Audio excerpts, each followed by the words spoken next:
Hey there everyone, my name is Corey and welcome to the channel. So it's been about a month and a half, maybe 2 months since we purchased our TYM T25 tractor. And although we only use it on the weekends, the hours have piled up on it real fast and we're due for our 50-hour maintenance. Now I was going to go ahead and send this out to the dealer we purchased it at, but I decided I needed to know how to do these kind of things just in case, and decided to do it for myself. So I've watched quite a few videos. One of those being Tony's Tractor Adventure. If you haven't checked out his channel and you own a TYM tractor, that's a good place to go for information. The guy's got tons of information on these tractors. He owns 2 of them to my knowledge and has a lot of experience with tractors, and his videos are pretty good too. First thing I'm going to tell you is pick a day where it's nice and cool out.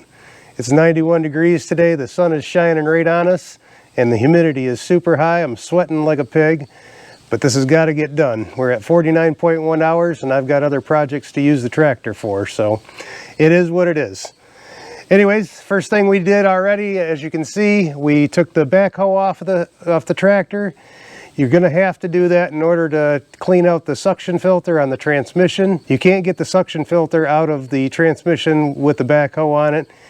And also the next thing you're going to want to do is take the tires off.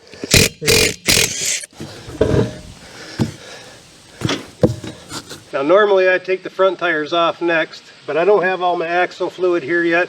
I'm going to go ahead and do that next week, and that'll be at the end of this video. Next we're going to go ahead and drain the oil out of the oil pan. I've already released the oil cap so that way you don't get the vacuum pressure. And you're going to get 2 drain plugs on this machine, one on each side of the drive shaft, and it's right in front of the loader frame. Mine is marked with yellow paint, so it's pretty easy to see.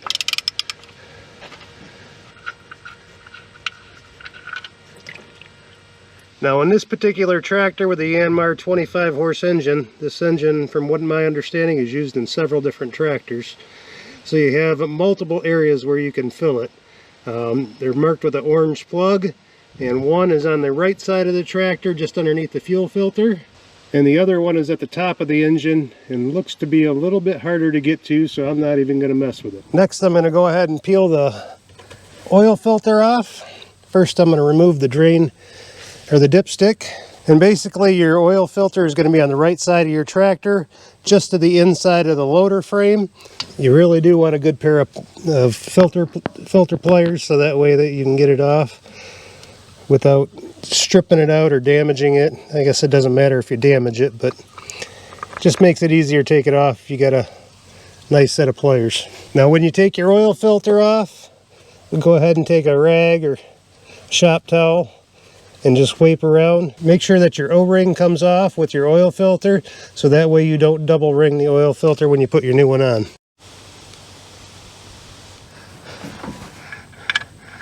Now these drain plugs do have gaskets on the bottom, so make sure you check them before you put them back in for cracks and wear. Now we're going to go ahead and add the oil. The book calls for 3 quarts, although everything I've watched on this, it takes about 3.5 quarts. I'm using Shell Rotella T4 15W40. As long as it's, I believe it's CJ4, yeah, CJ4 certified, then you're okay with it. Now we're going to go ahead and add 3 quarts like the book says. Start it up, let everything cycle, and then let everything settle, and then we'll measure and then add as needed. Alright, so just for giggles, we're going to go ahead and check the dipstick, see where it's at without starting it. And I don't know if you guys can see that, but it is just below the full mark. We're going to go ahead and turn it on and let it cycle. Double check and make sure we ain't got no leaks underneath here. She sat a few minutes, so everything's had time to settle. We'll wipe that off.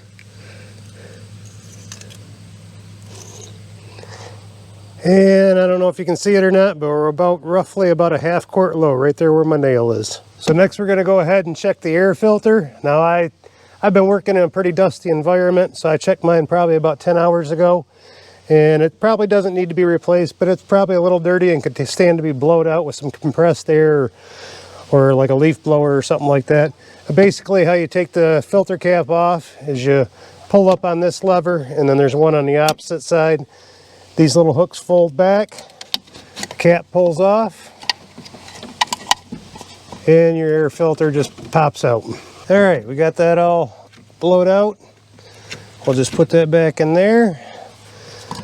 Now the cap here, I got to clean that up yet. But what I did learn, and thanks to Tony's Tractor Adventure again, like I said, the guy's a wealth of knowledge. This little thing here, I actually use it all the time. And basically what this is because this is a cyclone in here, this nipple goes down at the bottom here. And basically before you start your tractor, you just go out, kind of squeeze it, and the dust usually settles down in there, and then it'll just fall out. Let me get this cap cleaned up. I'll put that back on, and then we'll go on to getting our hoses tightened. We'll double check our belt deflection, and then make sure our battery terminals are tight. And this basically goes on just the opposite way it came off. It's actually marked on the front. It says top. Make sure your hooks aren't in the lip there. Put them on here. I actually don't care for this system. This back hook, or neither one of these hooks hook very well. They have to catch on that little lip there, and I don't know, I just don't care for it. I wish they had a more predominant hook because they slide off. There's actually little notches in here, but they don't hold very well. And this side hits on the bracket on the top of the motor.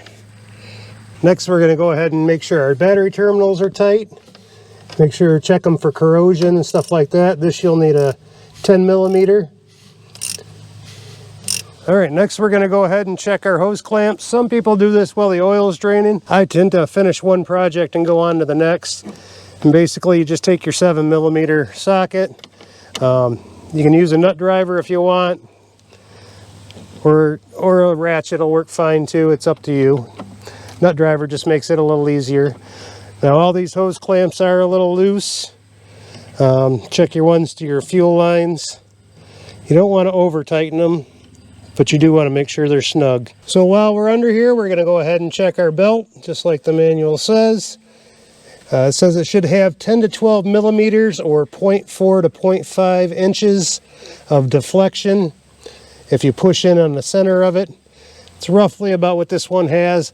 I have an actual tool that checks deflection, which you can buy on Amazon. They're pretty popular for Harley Davidsons because they have their drive belt is Kevlar, and you have to check those quite often as well. This one actually looks good. Now we're going to go ahead and check our screen. You actually should be doing this just about every day if you're working in a dusty environment or mowing grass a lot, because this screen will get clogged pretty fast. I'm sure some of you that have ran your tractor actually know the screens on the front end get clogged all the time. I have to clean mine constantly. So we're going to go ahead and lift the air intake off, tuck that in behind the fan there, pull on that little tab, move the hose out of the way, and then just pull up on the screen. And it's got a little bit of stuff on it, but it's not too bad. Next, we're going to go ahead and check our coolant level. Obviously in your reservoir, you know, you can obviously see it. It's easy to check, but you actually want to pull your cap off and check and make sure everything, the radiator's full as well. Make sure your engine's not hot when you actually pull this off, because you will get injured. Mine obviously hasn't ran for a while, so it should be good. And we are right to the tippy top on that. So we'll put that back on. Put our screen back in.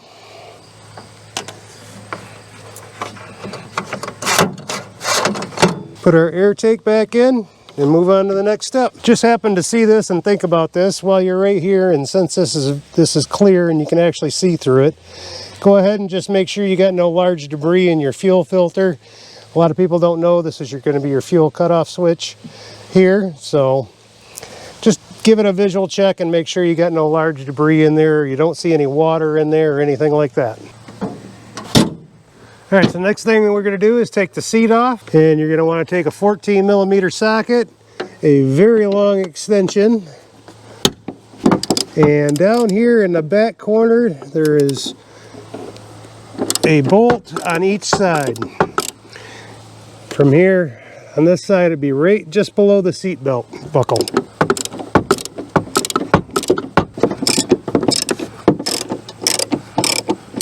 All right, so now that we got those two bolts out, we can do one of two things. We can rock this seat forward, and then your filler cap for your hydraulic fluid is right down in the center there. It's yellow on the top of it. I'm gonna go ahead and pull it out. It just makes it easier, plus it'll make it easier for filming. And right here's the filler cap for the hydraulic / transmission fluid. So I went ahead and loosened up my hydraulic oil fill cap. I'm going to go ahead and take out the drain plug. You're going to use a 22mm socket.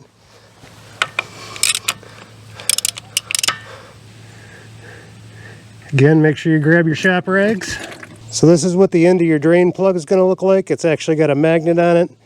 And from the factory, they've got a lot of Teflon tape over the threads, and I'm not crazy about that, but I guess we're changing the fluid anyway, so it should come out. But if you can see right here on the end, on that magnet, there's a ton of little, and it's not a lot, but a ton of metal shards. That's just normal. That's basically from the manufacturing process, and it's basically your break-in. That's why you're changing it at 50 hours and not 300 hours, because you don't want this stuff in your fluid for a long time. So while that's finishing dripping and draining, we're going to go ahead and remove this brake linkage. And this is the reason why you wanted to pull that tire. Basically, we're going to be pulling the suction filter out of here, and with that tire on, it just makes everything difficult.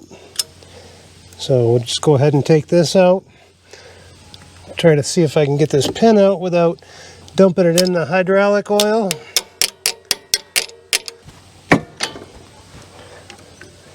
All right, take the lock off the brake pedal and it comes out much easier. Next, we got to get this hose clamp off, and then we got to take these two bolts out of this elbow right here.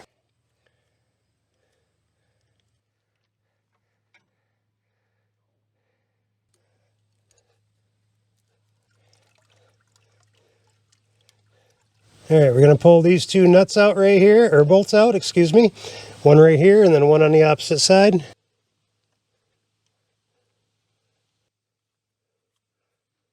All right, the two nuts are out. Let's go ahead and see if we can't pull this suction filter out.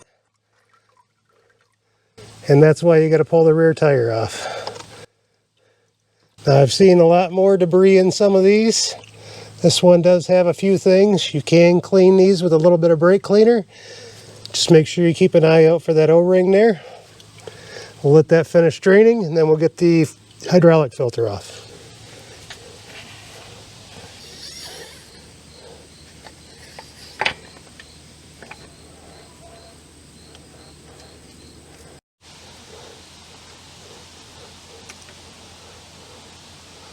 So next, just above your drive shaft shield and your drive shaft, is going to be the hydraulic filter. It's in the center of the frame, connects to the front nose of the transmission. And from what I understand, these are pretty on there pretty good. So let me try getting this one off and see where we're at. Now the oil's probably going to run, if I know, yep, right down here through the, unfortunately it drains out through the bottom and right down the tray, or down the guard for the drive shaft. So make sure your bucket's put back here. This is one of the reasons why I actually drained the hydraulic fluid first, hoping to get most of that oil out of there, so that way there was less of a mess to make. Because I'll have to try to clean inside that trough, because that'll just drive me nuts. So just like your oil filter, you want to make sure you got your O-ring off of there, so that way you don't double ring it.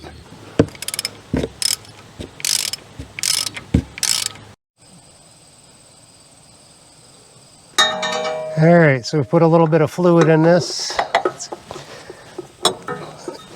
Filter wicked it up here. Screw this on, hopefully it won't spill too much anywhere. And like the oil filter, this one should also be hand tight. And try not to do it like the filter from the factory and put it on with a hand of Zeus. You'll thank yourself the next time you have to change it.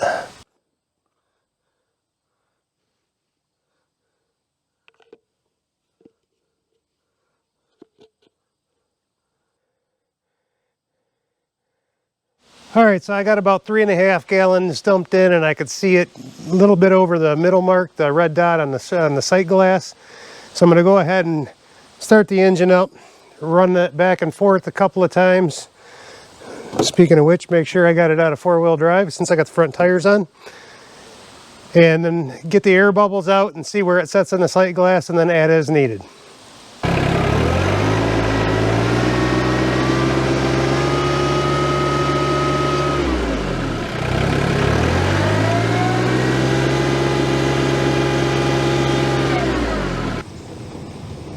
So as you probably seen there, we're just above the red dot and just below the glass there, top of the glass. So that's going to be good enough for me. I don't need to, it can be a little bit over full, that's fine with me. When it's running, it's down to the actual dot anyways. So don't need to add any more. It took about, I'm guessing about 3.7 gallons total. Kind of hard to say because you can't really see in the jug. For those of you wondering, we are using Travelers Universal, which is transmission and hydraulic oil. When you do change the fluid, you do want to use something that says premium on it. I forget the code that it's got to be. I think it's JC20 something or other, but if you look in your manual, you'll find out the certification that it needs to be. So let's get this seat back on, get these tires back on, and I'm going to wrap it up for tonight. You guys will only have to wait a few seconds because we're going to do the front axle service next weekend, but we'll include it at the end of this video.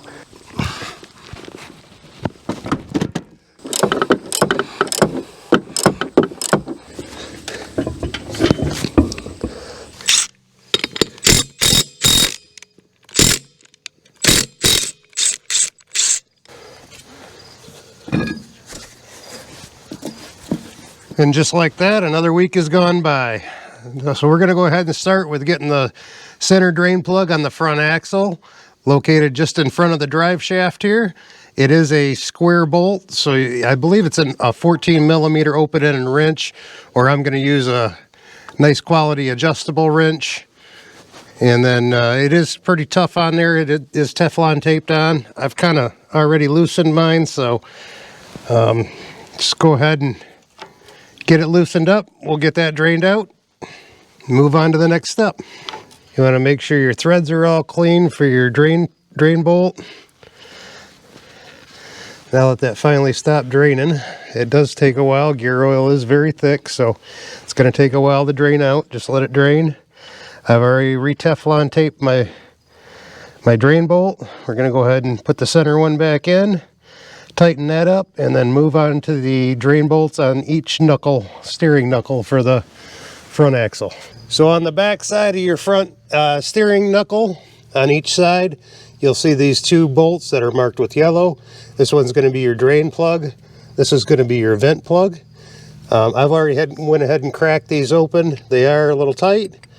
And then basically you can use a 12 millimeter wrench. We'll go ahead and get this drain bolt taken out, and then we'll take out the vent plug so that way it drains a little more freely and there ain't no vacuum. You can see it comes out pretty slow. Now when I open up this vent plug, it should come out quite a bit. And I've already re-Tefloned the drain bolt and the vent plug. We'll screw those back in, tighten them down, and repeat on the other side. Now that everything is drained, we got the vent bolts and the drain bolts all back in and tightened down. We're going to go ahead and fill it. Now the manual recommends 1.18 US gallons. According to our good friend Google, 1.18 gallons is 4.72 quarts, so about 4 3/4 quarts. I've got 5 here. I'm going to go ahead and fill it to 4.5, get it back on level ground, and then add it if I need.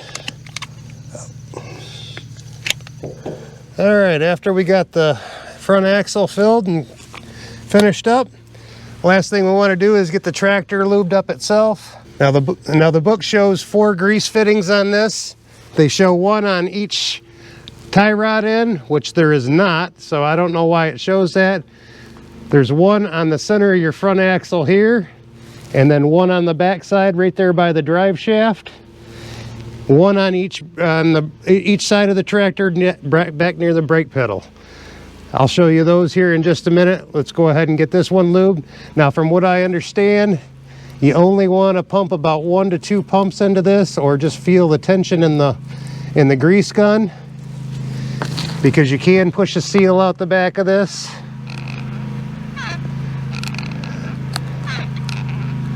I put a couple of pumps in there. It didn't feel real tight, but I did put a couple pumps in, so it should be good for there. Other one's going to be right here, right on the opposite side of the axle. Go ahead and hook our lock and lube up to it. Throw a couple of pumps in there if possible. Now this one's pretty firm. The front one wasn't that firm, so I'm going to put 2 in there and call it a day. Okay, your next one's going to be right here on the pivot point for your brake pedal. And this one you can pretty much pump till you see grease coming out. This one here is going to be a little hard to see. Sorry if the camera's shaking, but it's right here on the opposite side of the brake pedal shaft, and just to the right of your hydraulic filter. So that's going to wrap another video up. It ended up taking me about 4.5 quarts to fill the front axle. It does say 4.72, but it only took 4.5. So anyways, I hope you learned something. If you have any questions, please drop me a comment down below the video. If you really like the video, please subscribe to our channel. It really helps the channel out. Hope you have a great day. Thank you for watching, and God bless.